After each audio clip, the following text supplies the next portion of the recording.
नमस्कार बच्चों, हम पढ़ रहे थे वर्ण। वर्ण के अंतर्गत हमने पढ़ा पहले स्वर, फिर पढ़ा स्वर के भेद। अब हम पढ़ेंगे वर्ण का जो दूसरा भेद है वो है व्यंजन। अब व्यंजन क्या चीज है? हमने देखा था कि स्वर अपने आप में स्वतंत्र होते हैं, अर्थात स्वरों के उच्चारण में किसी अन्य वर्णों की सहायता नहीं ली जाती, लेकिन यहाँ पर व्यंजनों के उच्चारण में स्वर की सहायता ली जाती है, अर्थात व्यंजन अपने आप में स्वतंत्र नहीं होते। जैसे अब व्यंजन का, खा, ग, घा, अंगा, ये ऐसा एक पूरा समूह है, ये जो कहलाता है व्यंजन, है ना। यही व्यंजन जब हम उच्चारण कर रहे हैं तो देखिए हम का बोल रहे हैं तो का के साथ हमारे मुख से ध्वनि निकल रही है। कौन सी ध्वनि निकल रही है? आधक का धन आ बराबर का। मतलब ये अपने आप में स्वतंत्र है क्या? नहीं है। इसको किसकी सहायता लेनी पड़ रही है? स्वर की सहायता लेनी पड़ रही है। आधा का धन आ मिलके ही का बनेगा। खा, आधा खा धन आ खा। व्यंजन की परिभाषा स्पष्ट है। जिन वर्णों के उच्चारण में स्वर की सहायता ली जाती है उसे हम व्यंजन कहते हैं।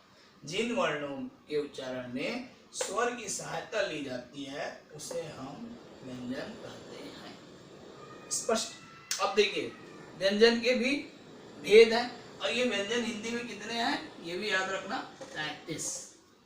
कितने हैं? 33। अब ये तो हो गया व्यंजन। अब व्यंजन के भी भेद है, जैसे स्वर के भेद है ना, वैसे इसके भी भेद है।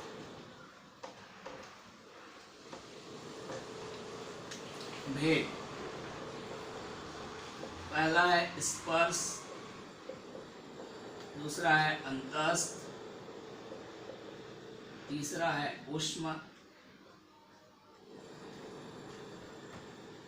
स्पर्श, अंतस्थ, ऊष्म, संयुक्त।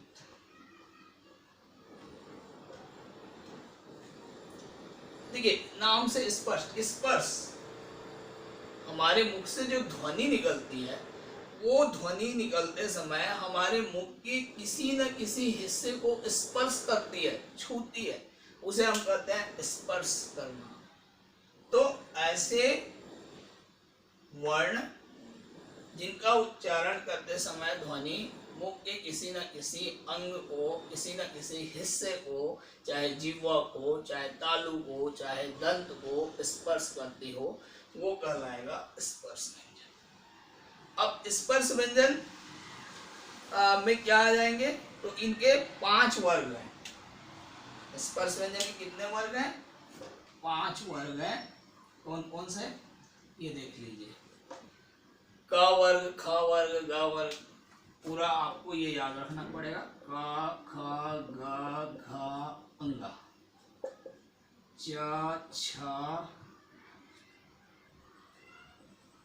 ज, झ, ञ, ट, ठ, ड, ढ, ण।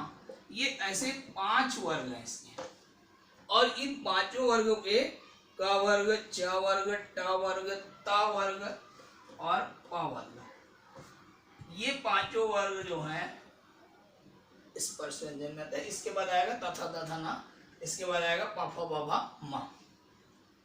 ठीक है, लिखने की जरूरत नहीं, तथा तथा ना प फ ब भ म, ये है स्पर्श व्यंजन। अब इस स्पर्श व्यंजन में क्या होता है कि समूह का जो पहला वर्ग, समूह का वर्ग का पहला जो वर्ण होता है वो उस समूह का मुखिया कहलाता है, और ये अंतिम वाला कहलाता है पंचम वर्ण। ये जब आप आगे पढ़ेंगे तो बहुत काम आएगा। पंचम वर्ण ये कहलाता है समूह का मुखिया, मतलब क वर्ग, और ये कहलाता है पंचम वर्ण। क वर्ग का पंचम वर्ण क्या है? क, ख, ग, घ, अंगा, च, छ, ज, झ, ञ, ट, ठ, ड, ढ, ण, ता, था, दा, धा, ना, पा, फा, बा, भा, मा। तो ये सभी के सभी क्या कहलाएंगे? पंचम वर्ण कहलाएंगे, और ये उस समूह का मुखिया कहलाएगा। तो स्पर्श व्यंजन स्पष्ट है, ध्वनि निकलते समय मुख के किसी न किसी हिस्से को स्पर्श करते हुए निकलती है, तो ऐसे वर्णों को हम स्पर्श व्यंजन कहते हैं। ऐसे वर्णों को हम स्पर्श व्यंजन कहते हैं। ये हो गया आपका स्पर्श व्यंजन। अब देखिए अंतस्थ, पहला ये तो पहला था स्पर्श, दूसरा है अंतस्थ व्यंजन। अंतस्थ, अंतस्थ व्यंजन, इसकी परिभाषा क्या है? जिन व्यंजनों का उच्चारण करते समय जीवा पूरी तरह मुख को स्पर्श नहीं करती, बल्कि स्पर्श करने के बाद तुरंत हट जाती है। जैसे करंट लगता है हमको, तो करंट लगता है तो हम तुरंत हटा लेते हैं। उसी प्रकार एकदम बहुत कम मात्रा में स्पर्श करती, बहुत कम मात्रा में स्पर्श करती, उसे हम स्पर्श अंतस्थ व्यंजन कहते हैं। कौन कौन से आएंगे? य, र, ल और व। आप बोलकर देखिए, य, र, ल, व।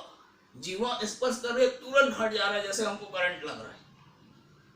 यह है अंतस्थ व्यंजन। तो अंतस्थ व्यंजन में क्या हुआ परिभाषा कि जिन वर्णों के उच्चारण करते समय जीवा न के बराबर स्पर्श करती हो, वो कहलाता है स्पर्श व्यंजन, अंतस्थ व्यंजन। और ये अंतस्थ व्यंजन है य, र, ल और व।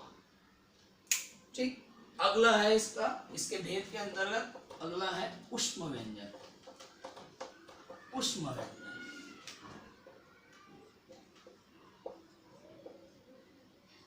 ऊष्म व्यंजन,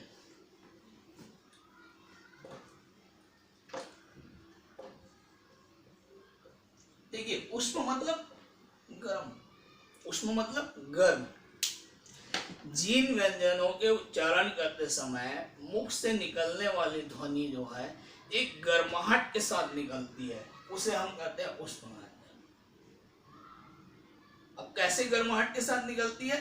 तो आप जो मैं बता रहा हूं उन वर्णों का उच्चारण करिए और हाथ अपने मुख के सामने रखिए। आपके जो ये वाला हिस्सा है वहां पर हल्की सी गर्माहट महसूस होगी। स, स, स, ह करके देखिएगा। स, स, स, ह, स, स, स, स, ह। एक गर्माहट के साथ निकल रही है, ये कहलाते हैं ऊष्म व्यंजन।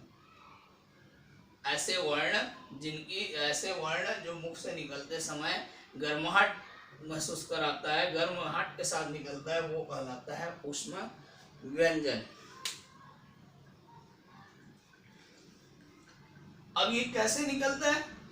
तो रगड़ खाने के कारण, मुख में जब रगड़ खाता है तो एक गर्मी सी महसूस होती है। अब जब उसको हम हाथ को मुख के पास ले जाते हैं तो महसूस होने लगता है। यह है ऊष्म व्यंजन। उसके बाद देखिए संयुक्त व्यंजन। अगला है संयुक्त व्यंजन। नाम से स्पष्ट है संयुक्त। संयुक्त मतलब मिला हुआ, जहां पर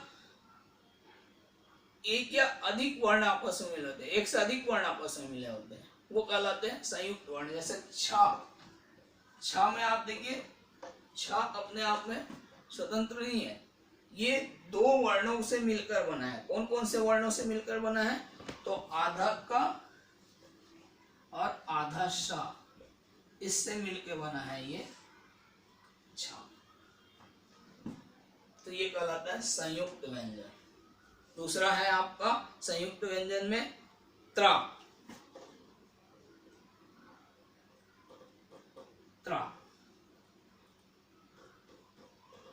तो ये होगा आधा ता में आधा ता और आधा रा मिलके बना त्रा।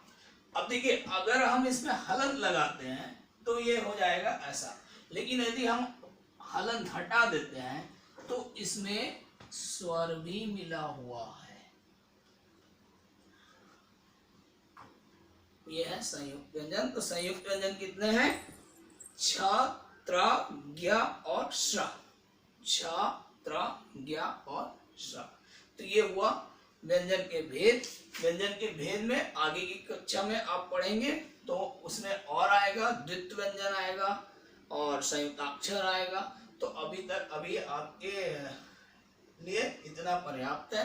इसके बाद आगे जब हम बढ़ेंगे तो और बताएंगे। तो ये व्यंजन के भेद आपने पढ़ा और इसे घर में जाकर फिर से पुनराभ्यास कीजिए। ना समझ में आए तो फिर से पूछिए। धन्यवाद।